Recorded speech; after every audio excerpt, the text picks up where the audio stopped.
Инстаграм, и по твоему сигналу я поприветствую всех. Дорогие друзья, всем доброго дня. Говорит и показывает «Точка кипения Якутск». Меня зовут Иван Степанов, я являюсь программным директором «Точки кипения». Сегодня у нас в гостях Иван Луцкан. Он у нас сегодня выступает в рамках цикла онлайн-встреч на тему «Жизнь после ковид». Иван, поприветствуем, можете помахать, сказать что-нибудь. Да, добрый день всем, кто к нам присоединяется. И с учетом того, что трансляцию и запись могут посмотреть огромное количество людей, всех приветствую, всем доброго времени суток. Да, у нас сегодняшняя конференция будет сохранена в YouTube на канале «Точки кипения», и также параллельно идет прямой эфир в Инстаграме. Иван Петрович, вы являетесь кандидатом медицинских наук, вы доцент. Сегодня вы уже главный врач Якутской республиканской офтальмологической клинической больницы, с чем мы вас поздравляем. Вчера вас перевели на эту должность, и ранее вы занимали должность заведующего пригородным отделением медцентра города Якутска. Ну и после этого еще были заведующим инфекционного стационара для пациентов с коронавирусной инфекцией, также на базе медицинского центра города Якутска. И вы все это время героически боролись с коронавирусом, да, в качестве заведующего данного отделения. Расскажите, пожалуйста, начнем беседу. Расскажите, пожалуйста, в чем заключалась работа заведующего инфекционным стационаром коронавирусной инфекции? Спасибо большое, Иван, и за поздравления, и за то, что мы героически боролись. Но на самом деле не только я героически боролся, а продолжает бороться вся команда инфекционного стационара. Надо отметить, что это 42 человека, которые к нам присоединились не только из медицинского центра города Якутска, большая часть, конечно, коллектива принадлежит именно этому учреждению, но и люди, которые имели соответствующее образование, это были санитары, медицинские сестры, врачи из других лечебных учреждений города Якутска.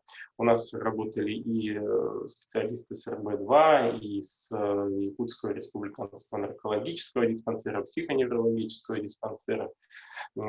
Были специалисты, не связанные с медициной, но имеющие диплом, допустим, санитара. У нас и были парни, которые были поварами до пандемии. После этого они прошли, переквалифицировались, и вот уже на протяжении 4 месяцев держат вахту, и к ним вообще никаких нареканий нет, четко исполняют все свои обязанности. Был вот у нас санитарно-музыкальный руководитель одного из детских садов, которые тоже были закрыты на период пандемии. И как бы проявляли все себя только с самой лучшей стороны, творческим подходом в работе, поэтому на самом деле молодцы абсолютно все, кто работал вместе со мной. Что касается работы непосредственно заведующего, то это в первую очередь организация работы, маршрутизация пациентов, потому что надо понимать, что ответственность лежит на заведующем стационаре. В случае, если произойдет какое-то либо ЧП в самом стационаре, надо же понимать, что кроме лечебного процесса есть еще ряд процессов, которые многие не замечают. Это то же самое тепло, есть или нет подача воды, пожарная безопасность, охрана здания, доставка лекарственных средств, питание и так далее. То есть вот эти вот все вещи, которые сопутствуют тому, чтобы пациент чувствовал себя комфортно в стационаре, они лежат в том числе и на заведующем, и на старшей медицинской сестре, то есть именно как на организаторах здравоохранения. Вот.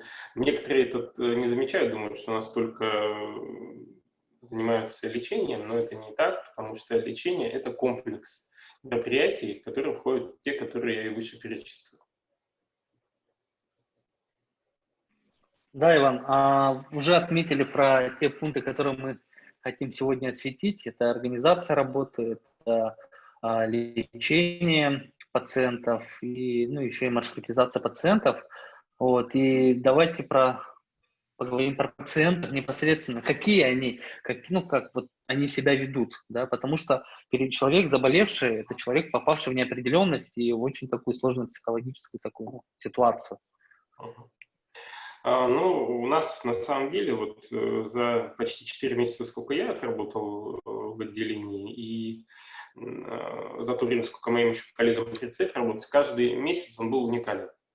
Каждый месяц у нас были разные пациенты, и мы это четко могли отслеживать. Если в период открытия, это было 6 мая, мы буквально за сутки организовали стационар на базе общежития Северо-Восточного федерального университета, за что спасибо руководству СВФУ, что оперативно было все предоставлено, комнаты чистые, там, помещения подготовлены. Наша была задача предоставить медицинское оборудование, медицинскую мебель, организовать красную чистую зону, значит, определить маршрутизацию питания, маршрутизацию пациентов, кто где будет лежать, как мы их будем располагать, какие этажи мы будем задействовать, каким образом будут организованы посты.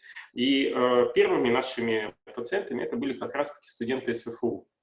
Они были чем уникальны, потому что большинство из них это были иностранные студенты, как раз, которые попали, которые был риск заражения, они подхватили коронавирусную инфекцию, и нашему персоналу приходилось с ними общаться, ну, кто владел иностранным языком на английском языке, значит, или через проректора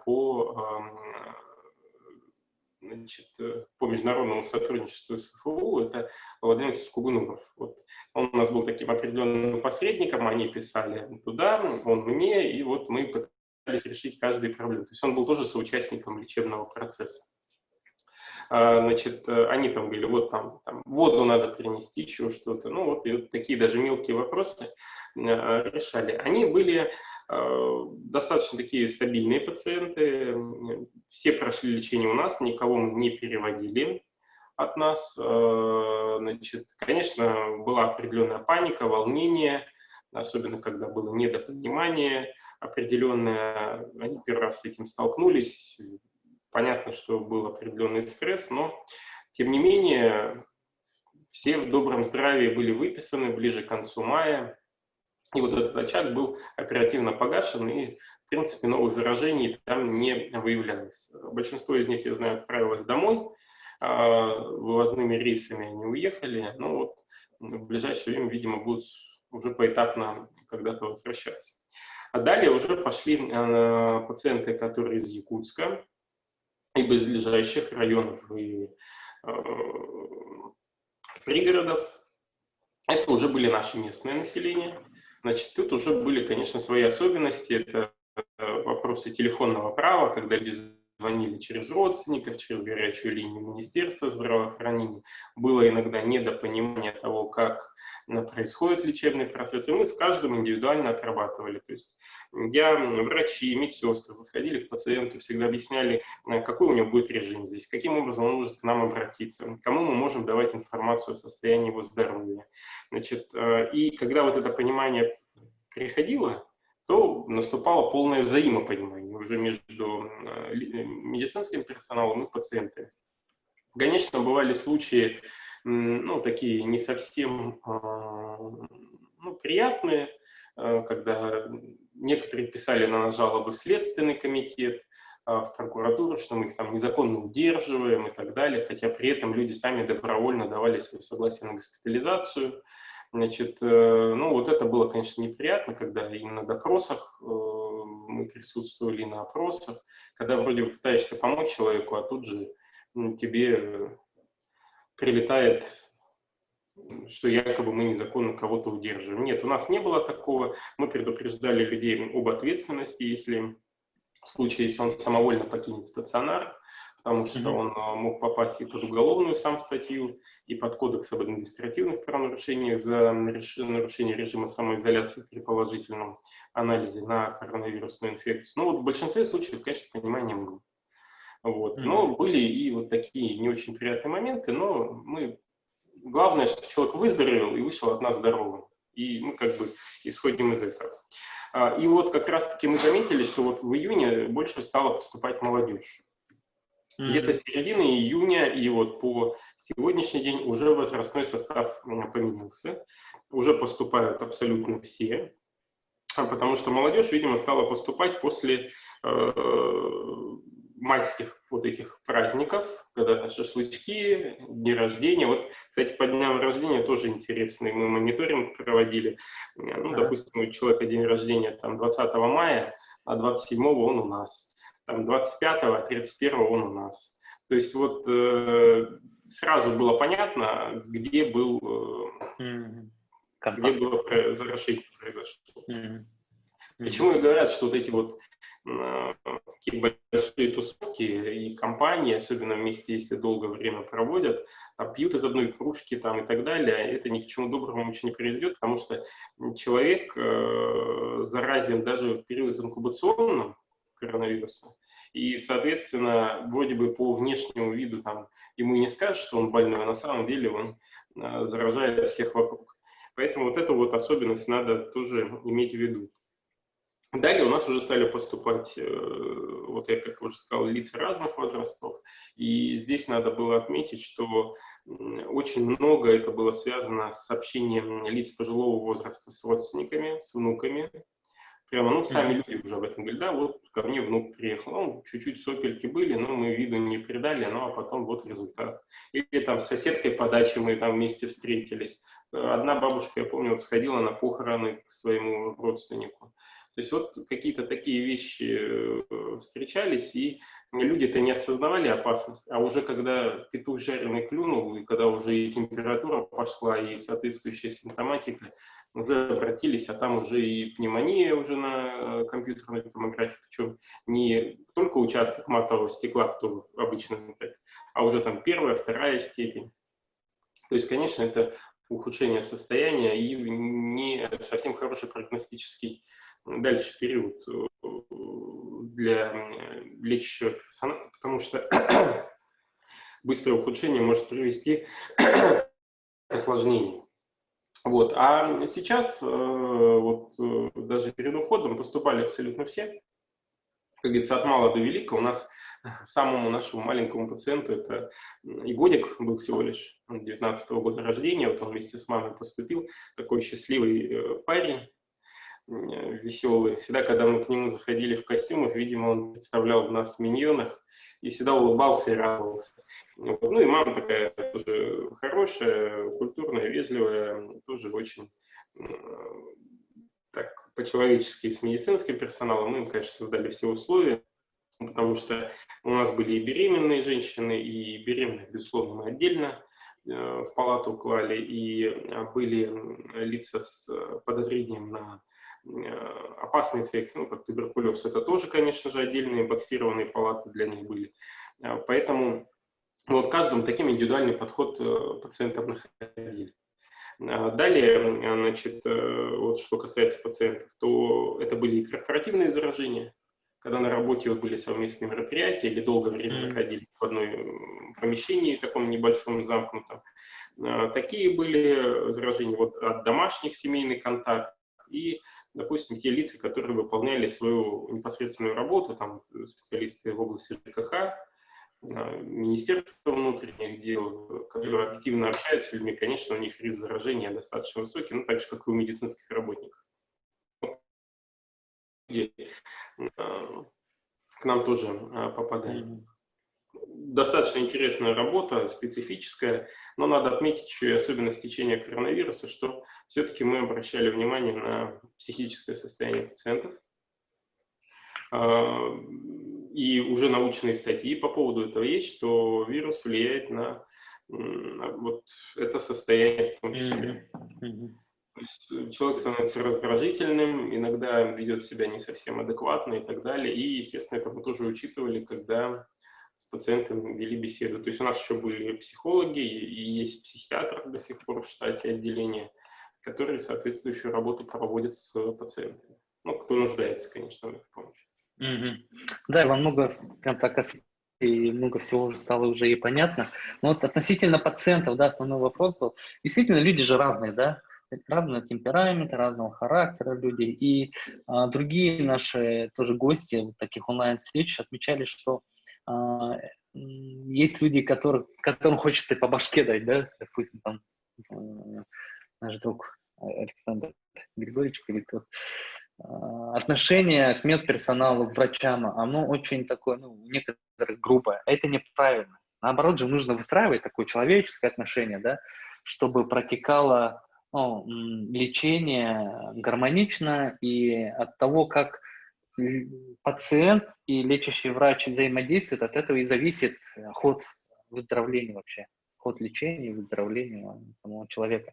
Поэтому это тоже отдельный аспект того, как люди лечатся, как они выздоравливают, и это влияет на сроки и так далее, да. Ну и я вот лично тоже, ну, сам, когда проходил лечение, почему-то все, ну, вот изначально в пульмонологии с самого начала, ну, с одной стороны, было непонятно, неопределенность, но с другой сказали, все нормально будет, у вас хороший врач, вам типа повезло.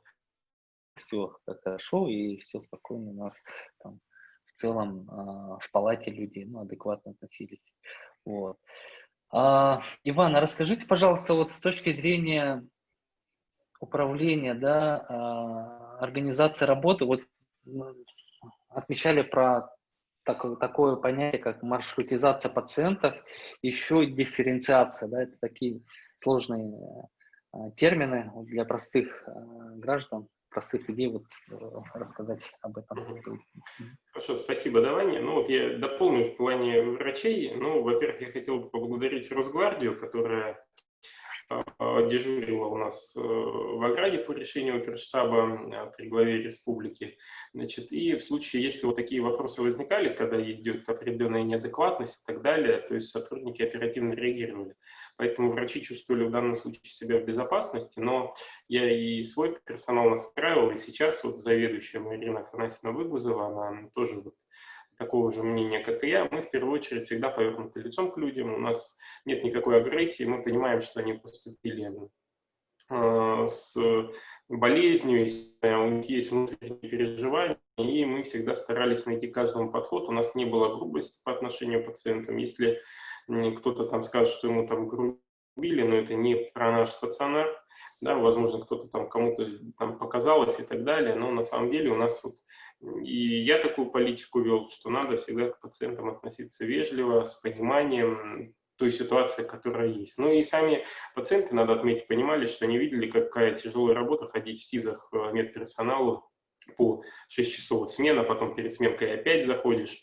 И определенное чувство вот этого взаимопонимания все-таки было, ну, я говорю, не без моментов определенных, но, я говорю, это вещи такие, что ну, мы никому не хотели там по башке дать, да, и абсолютно, потому что каждому надо было объяснять. Если был очень достаточно сложный такой пациент, тогда врачи просили меня зайти, и я все объяснял, и, в принципе, человек успокаивался, и было в целом все благополучно. Теперь, что касается вот маршрутизации и так далее.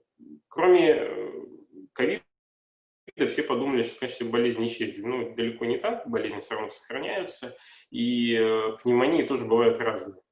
Понятно, что вот это вот в части дифференциации, какая это пневмония, да, вирусная, вызвана ли она ковидом, или все-таки это бактериальная пневмония, и, соответственно, пациента, ну, скажем так, чистого, у которого нет ковида подтвержденного ни по анализам, ни по симптоматике, затаскивать в грязную зону, где, наоборот, риск есть. Подхватить его, естественно, никто не хотел, поэтому наша была задача как раз-таки на этапе приемного покоя определить какой-то пациент, это первый вопрос. И второй, это когда на нас выходили врачи с поликлиник, с других лечебных учреждений по переводу из станции скорой медицинской помощи. Мы собирали дистанционно весь анамнез пациента, да, смотрели там, его КТ и так далее, уже принимали определенные решения по тем пациентам, которые у нас вызывали вопросы. Это первое. Второе, значит, это по пациентам, которые так называемые провизорные, у которых анализ отрицательный, но у них есть соответствующая симптоматика ковида и есть клиническое выражение. Так, ну, то есть температура, допустим, там, ПКТ пневмония есть, отдышка определенная, там сатурация падает, сатурация – это насыщение крови кислородом. да, анализы не очень сами по себе, там, биохимические показатели, общий анализ крови, там определенные показатели меняются, на которые мы обращали внимание. Вот, и, соответственно, по ним тоже принималось решение. Но, опять же, да, многие думали, что у нас стационар прямо с реанимациями, там, с ИВЛами. Нет, на самом деле мы были стационаром, ну, я так определил, со второго уровня, да, то есть промежуток между амбулаторным звеном, те пациенты, которые могли лечиться на первом уровне в амбулаторном звене, далее мы, где поступали пациенты с клиническими симптомами, но сатурацией не ниже 92-93, при температуре там, до 39, и по компьютерной томографии там нарушение было первой-второй степени. Вот это вот наши клиенты, да, которые к нам поступают. Значит, далее, если уже КТ-3, 4 и, соответственно, и отдышка, и сатурация ниже 92, здесь уже шла маршрутизация между несколькими лечебными учреждениями. Это РБ-3, если не подтвержденный анализ, клиническая больница или гериатрический центр, как у нас, ну, в понимании. Так, есть. Далее это два отделения клинической больницы. Инфекционный стационар и пульмонологическое отделение. Вот такая маршрутизация была. Плюс еще наличие сопутствующих заболеваний. Это, допустим, онкология, почечная недостаточность и так далее. Это, конечно же, отправляли сразу в клиническую больницу, потому что это профильное учреждение, которое было развернуто непосредственно для оказания данного вида медицинских услуг, и там помощь могут оказывать по разным профилям. Мы же были узкоспециализированы только на ковид, и понятно, что у нас там не было, вот, как я уже сказал, ни ИВЛ, ни тогда. У нас был кислородный концентратор, то есть когда мы могли пациента на кислороде подержать, но это вот для того периода, когда мы могли пациента перевести по скорой помощи как раз в то лечебное учреждение, которое было необходимо. Да, спасибо. Ну, на самом деле, вот вначале ведь достаточно было сложно, да, сразу определять, наверное, у кого какая степень болезни, там, как лечить. И вот постепенно чувствуется, да, что ну, и уже и летом, и после врачи, медперсонал уже знал, какие лекарства давать пациентам. Да? То есть с каждым разом уже понятно, там, взрослый человек, молодой и так далее. И становилось как-то спокойнее. Ну, чувствуется, что и сами врачи там уже спокойнее стали, да, себя вести и знают, там, так, хорошо. В части ну, вашего отделения, я так понимаю, это все-таки место, куда попадают после того, как люди заболели, и потом, если они не выздоровели, если улучшение не пошло, то они дальше идут. Например, в пульмонологию, да. То есть это, да, именно инфекционное отделение, где вот на первых порах. А как вот протекает у пациентов, поступивших в болезнь, как они, чаще всего они выздоравливают или чаще всего ухудшение происходит, и вот дальше их переводят? Все понятно. Ну вот на период, когда я работал, у нас прошло 1012 пациентов. Вот я ушел в воскресенье, 1012 пациент был. У нас как раз за субботу, за воскресенье какой-то вот такой большой был достаточно поток пациентов, чаще всего провизорных, у которых анализы не подтвержденные, да, соответственно, они в статистику не входят, но вот симптомы есть. И вот поймать этот момент анализа тоже иногда достаточно сложно, он не всегда вирус выделяется. Вот. И как протекает болезнь? Ну, вот из тех пациентов, вот этих 1000, мы, наверное, перевели, ну, процентов 7-8 всего лишь. Вот от общего числа. Ну, 70, где-то 80 человек, это те, которые были переведены в клиническую больницу или в РБ-3. В остальных всех случаях мы их выписали с выздоровлением. Смертей 0, понятно. У нас априори они не должны умирать, потому что мы именно тот стационар, который должен вовремя поймать, да, и вовремя определить состояние пациента. Но в целом ухудшение происходило вот у тех, у кого были сопутствующие заболевания. Было пару людей молодого возраста, что нас тоже удивило, что они ухудшились, несмотря даже на проводимую терапию. Но сейчас у них все хорошо, потому что вот у нас тоже была такая тактика, что мы каждого пациента, которого мы переводили, потом отслеживали. То есть вот не было у нас такого, ну вот ушел отсюда и забыли мы о тебе. Нет. Каждого отслеживали, за каждого все равно переживали, потому что Это наш пациент, мы же с ним напрямую общаемся, мы же ему обещаем, что у тебя все будет хорошо, что ты выздоровеешь и так далее. И, конечно, когда у него там происходило ухудшение, это вот и для нас тоже было, ну, определенным сигналом, мы переживали за него, и, по крайней мере, вот этот благополучно были переводы, хотя, сейчас скажу, 4 людей, которые в последующем все-таки скончались. Но там был огромный набор сопутствующих заболеваний плюс возраст. Значит, там 83 человека, 83 года одной бабушке было, одному мужчине 70 лет, другому 67 женщине, и один, он как бы не от ковида умер, там немножко другая была патология, но просто у него был еще сопутствующий ковид, поэтому... Вот это вот те люди, я их помню всех по фамилии, и потому что с каждым из них разговаривал, конечно, ну, тяжело немного вспоминать эти вещи, но тем не менее это факт. Потому что ковид уносит жизнь. Причем надо отметить, что умирают не только возрастные, умирали и молодые люди. И 37 лет, и 40 лет. Это достаточно молодой активный возраст, поэтому говорить о том, что меня минует эта болезнь там, и так далее, это вообще глупости, они меня просто убивают. И когда я читаю комментарии определенных умных, в кавычках, людей, так называемых аналитиков диванных, и они причем пытаются сформировать общественное мнение вокруг себя, это очень огорчает. Потому что вот те силы, которые затрачивает медперсонал, многие говорят, ну это наша обязанность, конечно, наша обязанность, но надо просто хотя бы с пониманием к этому относиться, то, конечно, это несопоставимо. Поэтому вот по процентовке мы все-таки вот по утяжеляющимся сразу все видели. За вот этот период по ним сразу, вот видно, что этот пациент, скорее всего, тяжелее. Уже глаз, вот когда эти первые еще месяц, там, полтора было сложновато определить, то потом уже со временем стали понимать. Итак, если вот для понимания, какой плохой прогностический признак? Первое – это высокая температура на протяжении недели. При этом не сбавляется.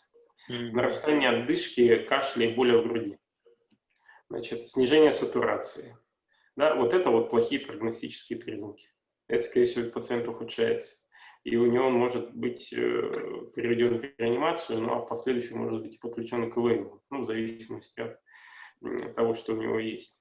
Вот. Ну и, конечно, наличие сопутствующей патологии. Вот сахарный диабет, артериальная гипертония, болезни легких, вот туберкулез перенесенный, например, вот у нас один из пациентов, который в последующем скончался, у него одного легкого не было.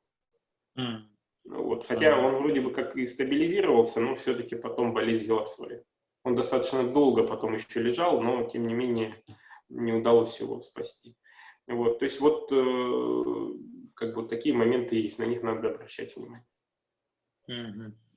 Да, Иван, болезнь коварная, да, в первую очередь она поражает тех людей, кто, как говорится, в зоне риска, кто в возрасте, у кого болезни, да, хронические. Но тем не менее люди старшего возраста выкарабкиваются, кому там 80, кому даже больше, они вылечиваются.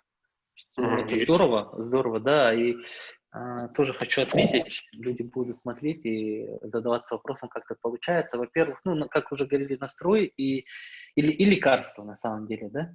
У нас же вовремя поймать. Да, и вовремя поймать. Ну, тут, да, много таких моментов. Вот вовремя поймать момент, когда у человека ухудшение. И все-таки лекарства, они сейчас, ну, очень качественные и дорогостоящие, говорят. У каждого региона свой закуп. Да, вот, допустим, мы вообще все лечение шло согласно клиническим рекомендациям Минздрава. Сначала это была 6-я версия, 3 июня вышла 7-я версия, и там полностью расписаны все схемы лечения в зависимости от степени тяжести, клинических показаний, анализов и так далее. Вот, допустим, есть такой препарат алакизумаб, он же у нас под торговым названием идет как артлегия, там, он вводится однократно. Это подкожный укол, и он стоимость где-то колеблется 60-70 тысяч одного укола. Вот после него, конечно, пациенты достаточно неплохо потом выходят. Вот мы обратили на это внимание. То есть вот медицина закупает такие препараты, и пациент абсолютно бесплатно его получает. Вот, надо тоже понимать. Да, потом, вот, допустим, новый препарат, который был зарегистрирован как раз для лечения ковида, это авифавир. Значит, если память не изменяет, это торговое название авифавир, а так он фавипиравир. Это международное название. Вот одна упаковка стоит 14 тысяч. Причем на одного пациента надо таких упаковок, в зависимости от веса, там дозировка идет, значит, где-то 2 упаковки. Ну, то есть вот тоже, да, и вот мы это тоже применяем в стационаре. Поэтому там разговоры о том, что там государство не тратит деньги там на пациентов, что не хотят, это абсолютно тоже неправильно. Как раз таки все делается возможно для того, чтобы сохранить жизнь пациентов. И надо отметить, что, допустим, в Якутии смертность очень низкая. Там 70 человек, да, это трагедия личная для людей, но тем не менее и скончались наши коллеги, которых я тоже лично знал, и, безусловно, для них все делалось возможно, но болезнь все-таки взяла свое. Да? И мои соболезнования всем родственникам, кто скончался, но тем не менее надо отметить, что процент смертности в Якутии очень низкий. И это все благодаря грамотным действиям именно медицинских работников, и система была к этому готова, вовремя развернулась. Вот это вот надо тоже понимать. А многие считают, что это не так. А мы это изнутри видим и знаем.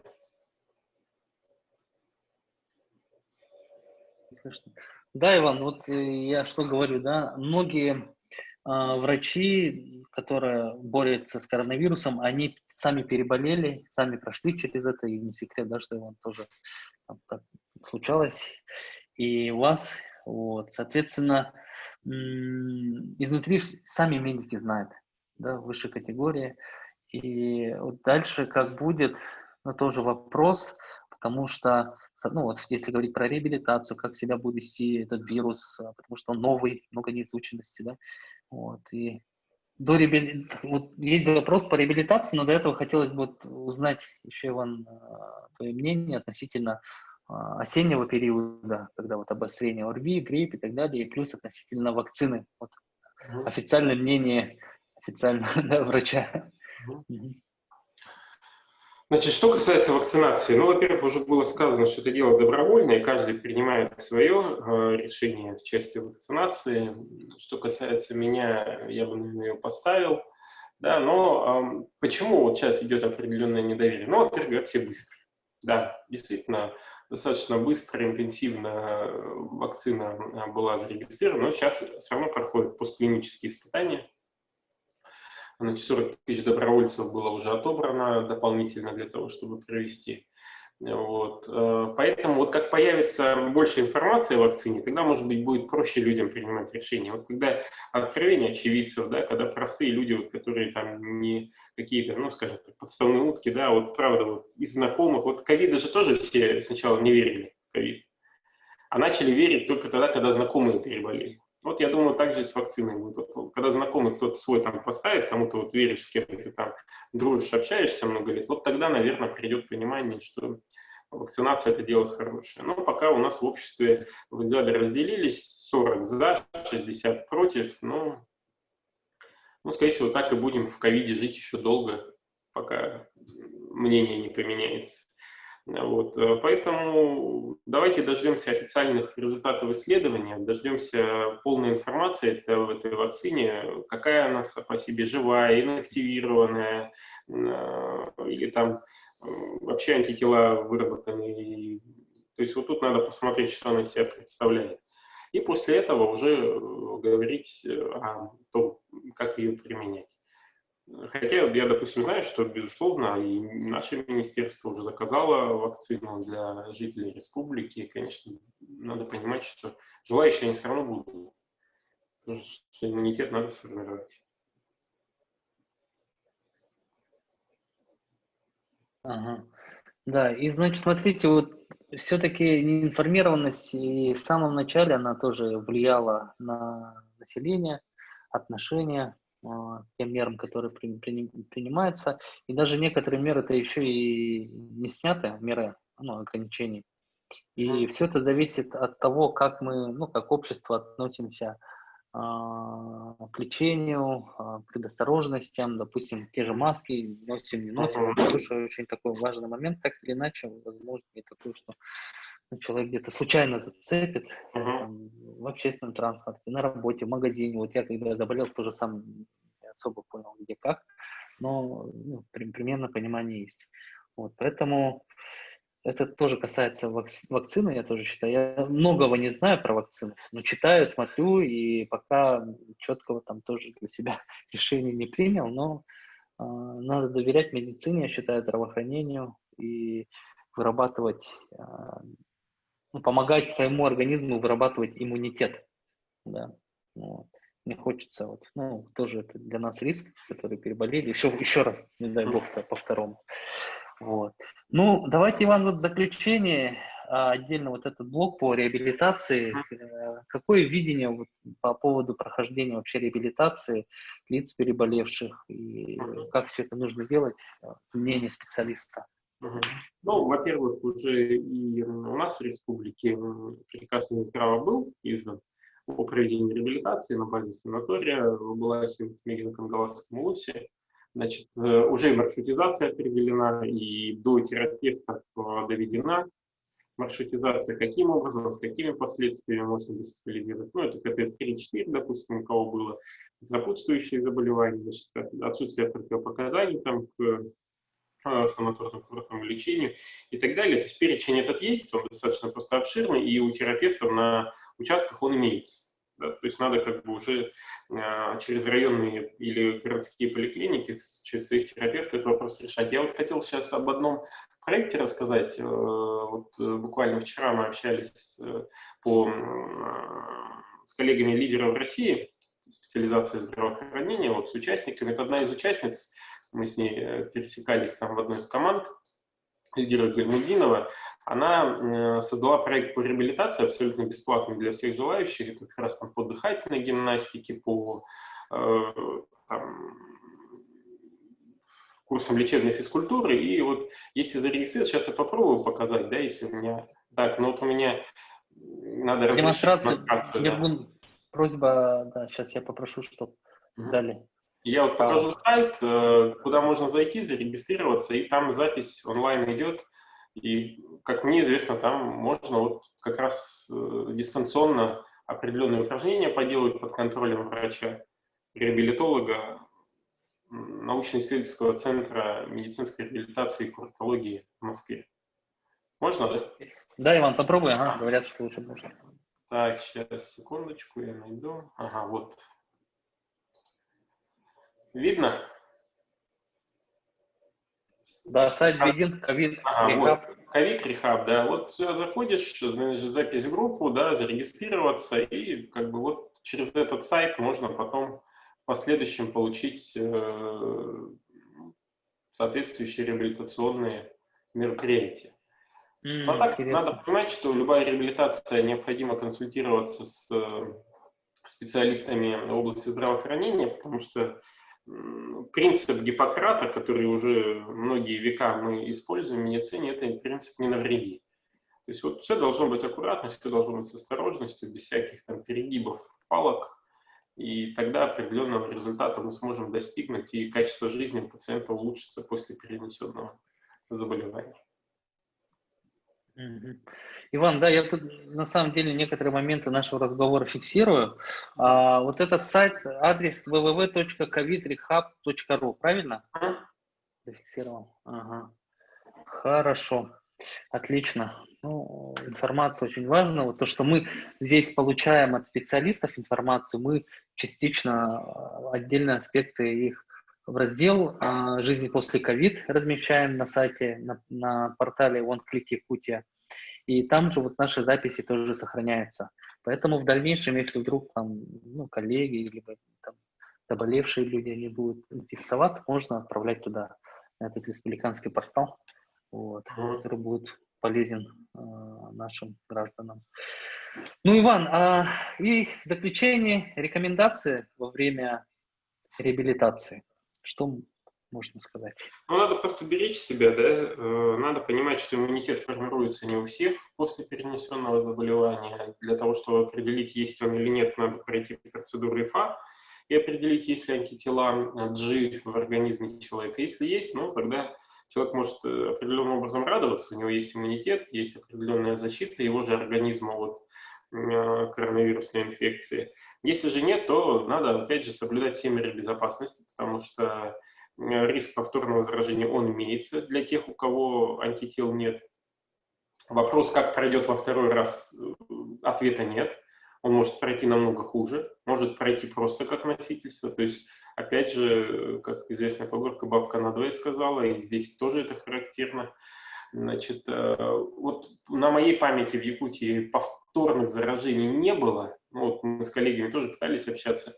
Там были какие-то такие моменты, но, скорее всего, здесь речь шла не о повторном заражении, а, возможно, каком-то остаточном выделении вируса или еще что-то. Потому что никакой ни симптоматики, ничего не было. Но хотя вот такие ежедневно там какие-то моменты всплывают в средствах массовой информации, но я люблю факты, и факты это должно быть наличие соответствующих анализов, симптомов, значит, и так далее, и так далее. Вот тогда можно говорить о каких-то повторных заражениях и о там, процедуре, когда он там выздоровел, была ремиссия, потом опять заболел. Ну, то есть какие-то такие вещи должны быть, и после тогда можно уже словоблудием заниматься. А так это все пока не подтвержденные факты, пока только на уровне слухов. Вот. Что касается реабилитации, то опять же, да, я повторюсь, что необходимо с специалистом посоветоваться. Ну а людям, которые не перенесли еще, с учетом того, что сейчас осень, холодно, вот даже сейчас я немножко вот простыл, ну, тут действительно простуда, вот, прохладно и дома, и на улице. Конечно, сейчас риск подхватить вирусную инфекцию, подхватить там, сверх еще наслоиться, если ковид, то это вообще будет для человеческого организма большая нагрузка и в плане иммунного ответа. Поэтому надо беречь себя, соблюдать элементарные меры защиты. Вот то, что маски говорят, это действительно эффективно. Вот проверено, доказано, это эффективно. Поэтому надо этим пользоваться, меньше там, собираться большими компаниями и соблюдать определенную социальную дистанцию, если мы общаемся долго. Если там, допустим, минута-две, то риск заражения, конечно, он минимален. А если мы общаемся там часами, вот почему говорят, там про рестораны, почему закрывали, мы же там часами сидим. Вот многие параллели тут проводят. Кинотеатры, тоже фильм идет не 5 минут, фильм идет 1,5-2 часа, тоже долго сидим в замкнутом помещении. То есть вот эти вещи же тоже надо моменты учитывать, почему, хоть и критикуют, да, все, но как раз-таки риски-то оттуда идут.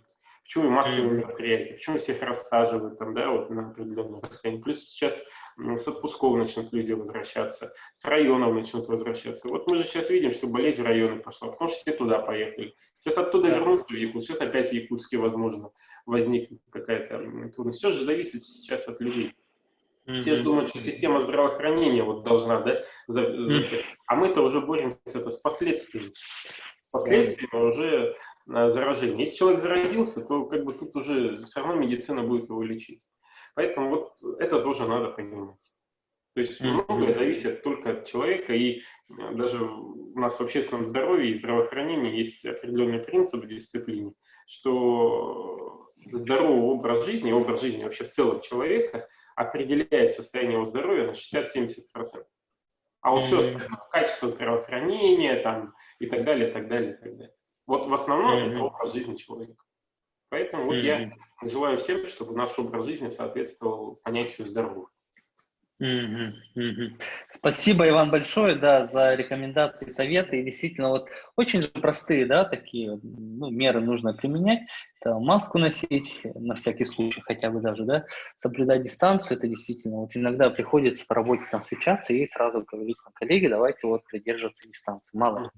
Вот, и вот, действительно, там, помещение, вот, большое количество людей, это все нужно как-то стараться избегать. Иван, ну, у нас время подошло к концу. Большое спасибо, что уделил время. особенно сейчас, в период, когда у тебя происходит переход на новую должность, очень серьезная должность, серьезная работа ожидает. И всегда приятно вот по-дружески сказать, что встретиться, увидеть тебя, потому что мы знакомы-то еще больше 10 лет тому назад уже, да, по молодежным там делам, по НВК я тоже частенько приходил. Рад видеть тебя и видеть твое продолжение успешного профессионального роста. И будем, скажем так, к тебе обращаться, надеюсь, как к профессионалу медицины. И у нас есть социальная инициатива «Жизнь после ковид». Вот, и посмотрим в дальнейшем, как может, по каким-то моментам, да, надо будет тоже посоветоваться. Вот. Все тогда на этом завершаем. Иван Петрович, спасибо вам большое, успехов. спасибо всем зрителям, Да. и всем здоровья. Да, всем здравия, самое главное. Пока. Счастливо. Пока-пока.